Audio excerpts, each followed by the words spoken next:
పచ్చిమిర్చి ఉల్లిపాయ రెండే వేసుకున్నాం.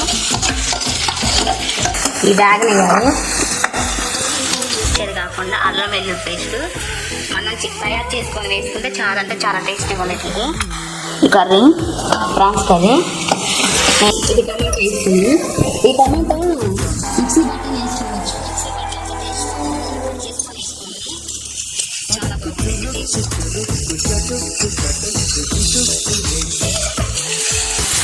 పసుపు సాల్ట్ వేసి కలిపి పెట్టాను కదా, ఈ ఐదు దాంట్లో వేసుకున్నా. పసుపు వేసుకున్నా.